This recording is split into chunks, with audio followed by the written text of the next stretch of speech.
വാൻവിഹാറിൽ നിന്ന് നമ്മൾ തിരിച്ചിറങ്ങിയപ്പോഴത്തേക്കും നല്ല രീതിയിൽ രാത്രിയായിട്ടോ. ഡ്രസ്സ് ഇട്ട് തരാനുള്ള സ്നേഹമൊന്നും ആ ചേച്ചിമാർ നമ്മുടെ ഇന്ന് ഡ്രസ്സ് അഴിച്ചു വാങ്ങാൻ കണ്ടില്ല. അവർ വളരെ പെട്ടെന്ന് അഴിച്ചെടുക്കുകയൊക്കെയാണ് ചെയ്തത്. ചിലപ്പോൾ അവർക്ക് വീട്ടിൽ പോകേണ്ട സമയമായി, വൈകിയത് കാരണമായിരിക്കും.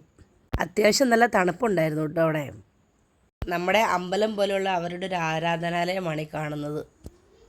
ഒരു കോഫി കിട്ടിയാൽ കൊള്ളാമെന്നൊക്കെ ഉണ്ടായിരുന്നു. പക്ഷെ പേടിച്ചിട്ട് ഞങ്ങൾ വെളിയിൽ നിന്നുള്ള ആഹാരം അധികമൊന്നും കഴിച്ചില്ല, എന്തെങ്കിലും ഫുഡ് ഇൻഫെക്ഷൻ ആയി പോയാലോ എന്ന് ഓർത്ത്.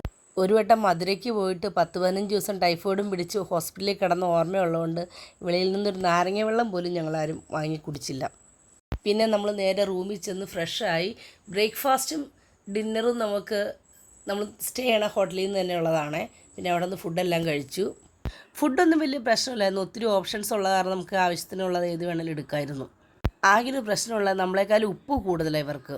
ഫുഡെല്ലാം കഴിച്ചിട്ട് നമ്മൾ കിടന്നുറങ്ങി. പിന്നെ പിറ്റേ ദിവസം രാവിലെ നമ്മൾ മണാലിയിലേക്ക് തിരിക്കുകയാണ്.